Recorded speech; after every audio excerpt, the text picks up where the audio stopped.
Hi, I'm Alex. Welcome to my channel and welcome to part 2 of the TBR A Thon. This time we'll be covering the mood map. Hopefully that's there. This one I will be going through a lot quicker just because this is kind of like a fill-in if for some reason I managed to read through the books for the game very quickly or I decide to carry this a little longer than just January. I will not be going over the books that are already in the game, so I will leave a thing so you can go look at that. But I will be going over the books that, are added to that list.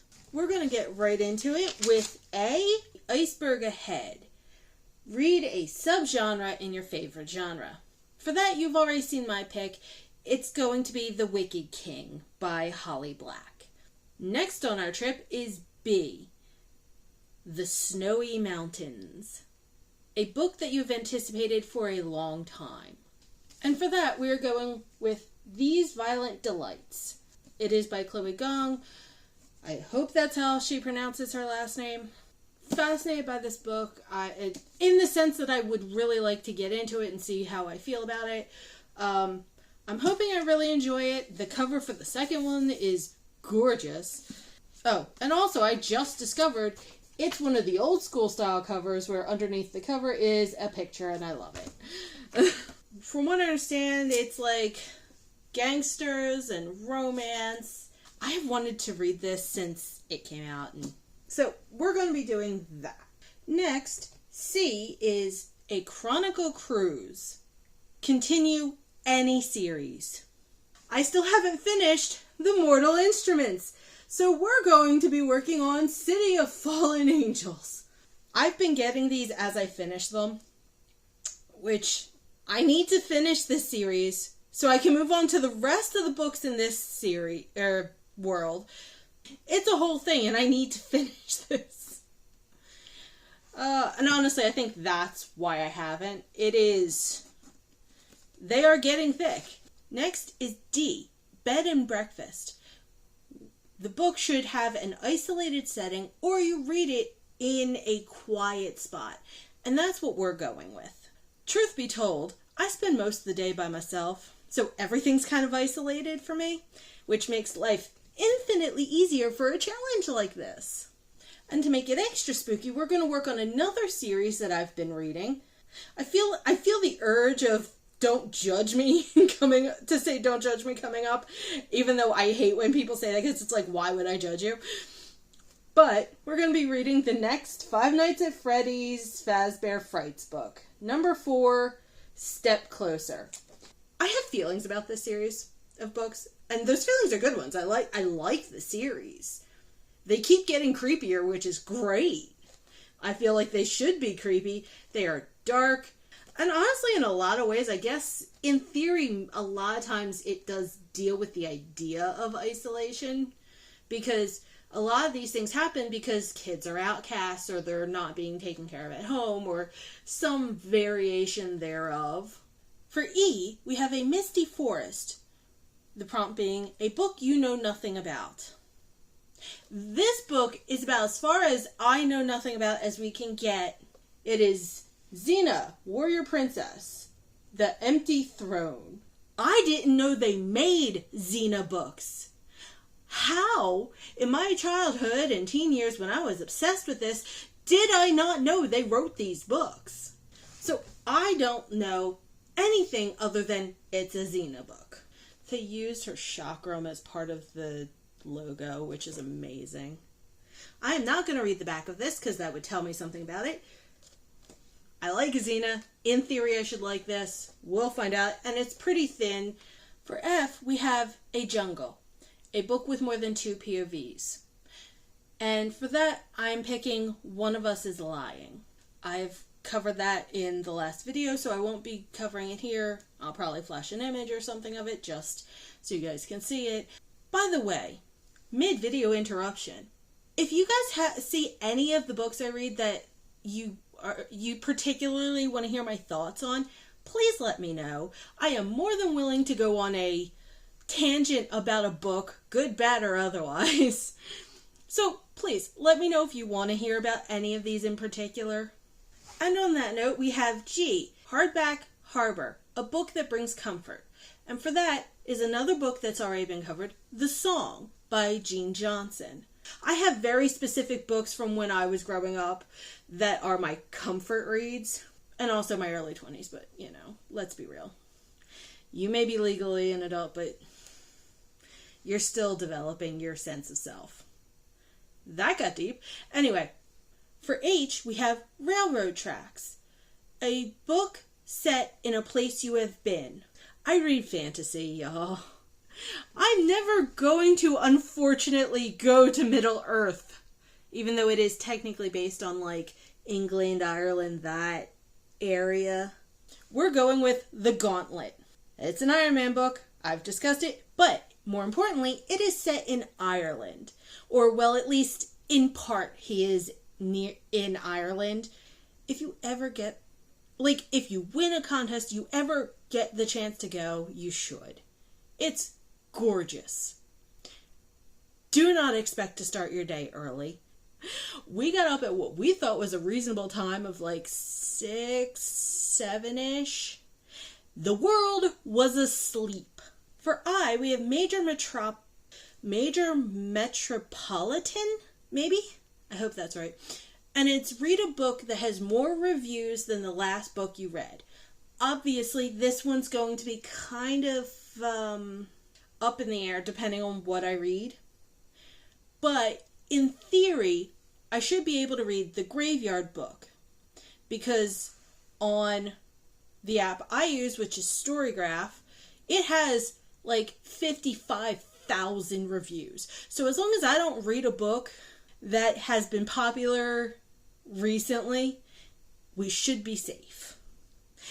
And if I do, well, I guess it'll be back to the book stacks looking for a different book, won't I?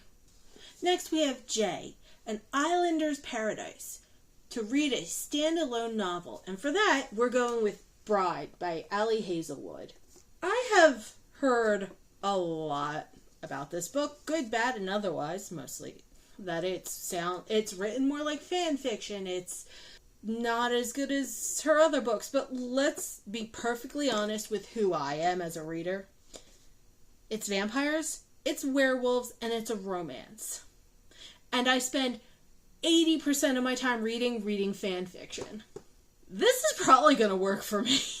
This is the year I'm going to try and actually read through my books. I swear I am. Whether that works out or not is entirely different. For K, we have Southern Sands. Read a book from a series or author you've been collecting. This is kind of tough because I collect, but it seems very random across the board. So I went with a series. I just immediately purchased the whole series. In theory, I would call that collecting. But we're going with New Moon by Stephanie Meyer. Is it Meyer? Mayer? How do you pronounce her last name? I read the first one, enjoyed it. I want to keep reading, see if I continue to enjoy it. There's not much to say because people have been making fun of this for so many years that I just don't have anything to say. For L, we have Swampland Tour, a book with nature on the cover. This was shockingly difficult for me, but I ended up going with Wayward, which was another option of the mood read books in the game board. I didn't have a true nature scene book, but it had enough plants and leaves and animals on it that I figured that kind of fit. For M, we have Land Ho, a new to you author. And for that, I'm going with Shatter Me. I feel so bad that I do not know how to pronounce this person's first name. And I desperately need someone to tell me how, because I have no clue and it bothers me that I don't know. I've heard of the series. I've read some quotes from it. Is this the only thing this author has written? I have no idea. I don't think so, but I figured it's a good starting place. For N, we have Seaside Manor and a book over 500 pages. And for this, we have Sword Catcher. It is a chunky book. Y'all, if that ends up being one of the books I read, that may be the only thing that gets read this month. I swear, I don't know how long it is actually going to take me to get through that book.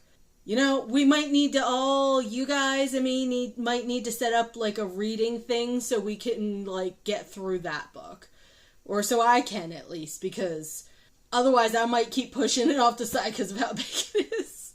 For O, we have The Great Lake. And we want a book with the letters of a Great Lake name in it. You know, so like Erie is the one I went with because, quite frankly, my schooling failed me and I don't know the names of the Great Lakes. So I went with Lawless and the House of Electricity. This is another one of those books that I found in the dollar store, and I was like, you're telling me I can get chunky books at the dollar store? This book takes place in England. There is a corpse involved. It involves like a military dude. It's a thing. I want to say it falls under like... Sorry, I just discovered there's a map. And if anyone knows me, I'm a sucker for maps. I feel like this is going to read... They mark it as fiction, but I feel like it's going to read a bit like an adventure murder thing. Is that a thing? Adventure murder series? So if any of you have read this, can y'all give me like an idea of what you thought of it? Because I have no idea. I bought it and then it sat on my shelf. And now I'm finally pulling it out. For P, we have The DNF Desert. Pick a book you soft DNF'd. You know, set aside for later. Here's the thing. I've only ever done that to one book. And that's because I can't read it now. I need the back books to it to understand what's going on. So I can't even give that a try. I don't soft DNF things. I either read them or they are gone. So instead, I picked a book I picked up, and then honestly I feel like I'm gonna DNF because it just doesn't seem like my vibe anymore. And that is Matched by Ali Condi. I don't even honestly remember what this book is about. Right. This is the book where society matches people and she doesn't like the person she's matched to or something. Anyway, I picked this because I'm more likely to DNF it. Q is The Reader's River. An easy breezy read. Y'all are in for it for this one. And I feel like this book, I need to cover the cover, but at the same time, like, it's not really... No more than any other romance book? Y'all, I'm sorry, this might end up with a adult tag on it. Who knows? But my choice is The Anglore Affair. This is a book I have had since I was in my 20s. It came from a publisher that no longer exists. I believe you may still be able to buy an ebook copy. It is by J.L. Langley. I doubt that is actually her name. Pretty much anyone who wrote for this publishing company used a fake name. This is a romance. Interplanetary at that. So yes, technically they don't make a big deal out of it because that's normal. But it is about Peyton, who is the son of a very wealthy ruling family, who falls for Simon, who is a soldier. There's a lot more to that I'm not going to get into because I don't want to spoil it if any of you ever manage to find a copy of it. But I will say this. Obviously, it is an adult book. The adult is adulting hard. It is... One of the reasons I love these books is all of them come with a warning at the bottom of, like, what's in them. There are no exclusively... like. It's just basically like, yo, it's an adult book. But I'm going to tell you right now, there are some... How do I word this for YouTube? There are some things people might not be into in it. Needless to say, it's an adult book. Don't go looking for it if you're not an adult. So for R is The Woodlands, a book you will get lost in. I find this one difficult because I don't get lost in books very much anymore. I don't concentrate well, and it's a whole slew of issues. But there is one book that I will sit down and read in a day if given the option. And that is The Andalite Chronicles by, what's her name? K.A. Applegate. This is about the alien that gave the Animorphs their abilities. I love this book. I have replaced this book 3 times, all of the times because it disappears when I move. Fun fact, if you ever get your hands on it, at the bottom of the book, and I don't know if I'm going to be able to do this, so this may get cut out. At the bottom, well, you can see it a little bit there. At the bottom of the book is literally a little flip book. It's so cute. I miss books putting that kind of attention into them. I adore this book so much. It deals with things like meeting people who are different than you. It deals with war. It deals with loss of self and losing who you are and losing your friends and needing to push through all that because you've got more that you need to do. Like, for a kid's book, this was a lot. And I just, I will, like, every time I have lost this book, I have hunted it down. At one point, I had a copy that was literally falling apart and was held together by a rubber band. And it would not surprise me if I end up reading this copy so much that that's what happens to it. So for S, we have The City of Scholars, a book that you're reading to learn something, like you want to learn about something. So I'm going with Manga in Theory and Practice by Hirohiko Araki. But it is The Craft of Creating Manga. He is the creator of JoJo's Bizarre Adventure, if that means anything to anyone. Believe it or not, it doesn't actually mean anything to me. I didn't read it, didn't watch it. I know it was successful, and at one point I did start reading it. But I have a book I wrote. No, it didn't get published. It's nowhere near that. It was just first drafting. I think it would do better in the visual medium. So at some point, I'd like to turn it into a comic book. And I just happen to like the manga style of things. So this is going to be one of the things I read to kind of help me get pushing that forward. And also, if you guys have any recommendations for other books of a similar nature, that'd be great. I am all about learning as much as I can. And for the final letter, T, we have The Moon. Read a book mostly at night. And for that, I'm going with Ruined by Paula Morris. This book is, it's a scholastic book, so that should give you a general age range. Takes place in New Orleans about a girl named Rebecca who moves in with her aunt, goes to a prep school. Your typical, I know the Lafayette Cemetery. Ultimately, she makes friends with a ghost from the sounds of it. I don't know. I was just told New Orleans, ghosts, because of the age range, not overtly scary. I'm down for all of that. Those were my picks for the mood map. Like I said, that's just there in case I decide to really push myself for TBR A Thon. AKA, I'm probably going to bounce between the game and this because just saying all these books to you, I'm like, I want to read that. So we'll see what happens. So thanks for watching. Let me know what you thought in the comments. Do you have any other suggestions for these prompts? Are you taking part? I will see you next time. Bye!